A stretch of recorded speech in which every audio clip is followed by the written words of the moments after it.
I'm Alexis Contreras, and I'm going to be focusing on pages 628 to 632 in chapter 18 of the textbook. Just to give you a little insight of what I'm going to be talking about, I'm going to mainly talk about the sociocultural approaches in treatment for Alzheimer's disease, as well as any type of neurocognitive disorder that is found. This is actually really great because it has allowed individuals to receive the proper care, as well as understanding if there needs to become improvements within the program, which is really great. And second, I'm going to talk about the issues that are affecting the mental health of the elderly.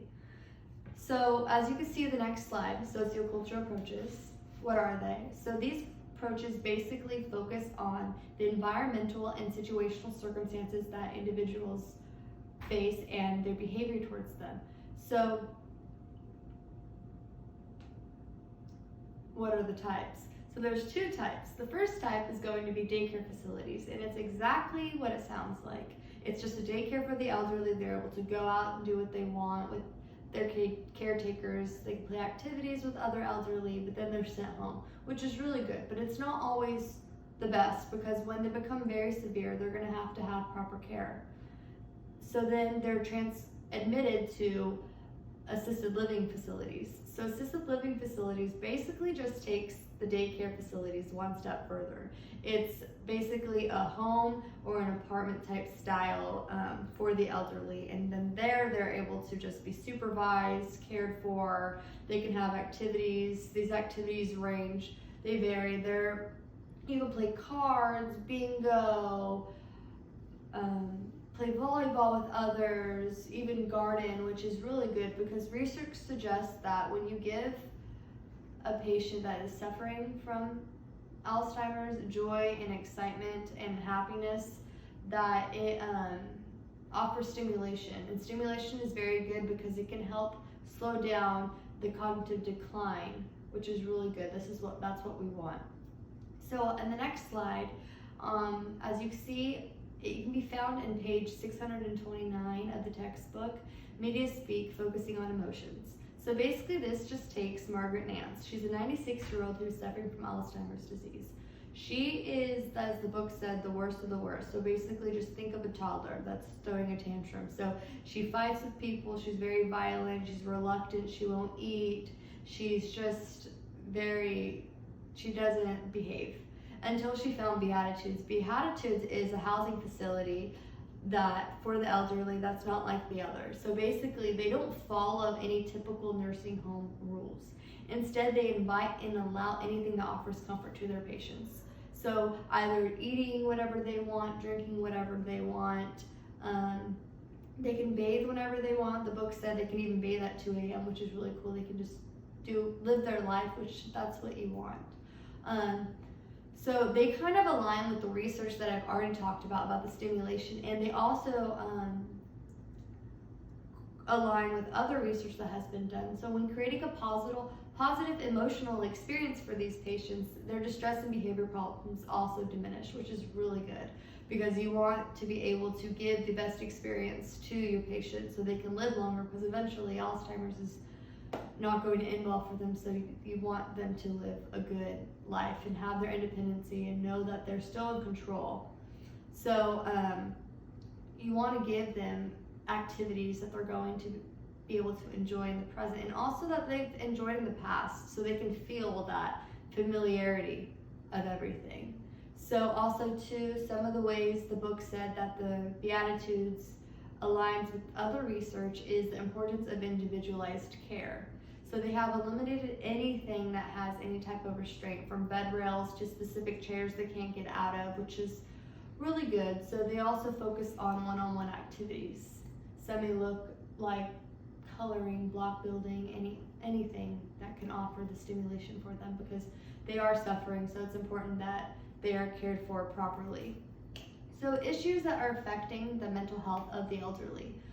So although studies and treatments continue to progress, there still remains issues. The first issue that the book highlights on is the discrimination that the elderly face ethnically and racially. So as we know, this has been a very hard, long-going issue within our world, and it continues to progress and become worse. And also, our world's also becoming more diverse. So think about how the elderly are feeling. They're feeling alone, vulnerable. They're also being discriminated. It's really bad for them. So I want to say table 18.4 of your textbook. The book highlights that 80% of people over 65 are white Americans.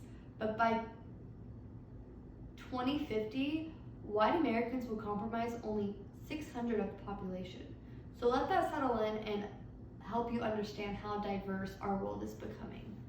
So the book illustrates that discrimination is in some type of jeopardies, a double jeopardy or a triple jeopardy.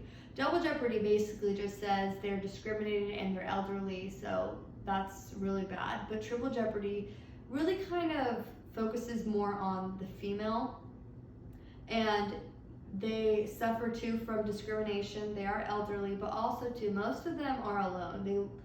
Their husbands probably have passed and they've outlived them. So they're alone, and sometimes their families aren't that great. Next, as you can see, there's some barriers and some problems that can occur. So language barriers actually enable them to not get aid. They can't speak to the professionals properly because they don't know what to say. And so, most of the times, a lot of professionals don't know another language sometimes, which is really unbeneficial to everyone. And also to cultural beliefs. Cultural beliefs, a lot of elderly people have it in them that they don't need help. They don't need help, especially like if anything that's with their mental, physical, like they just don't need help. And so this results that 10 of the 20% of the elderly people live with their children or relatives. So that is a lot. But imagine the people that don't have relatives. So then it goes to the second issue. They go into long-term care.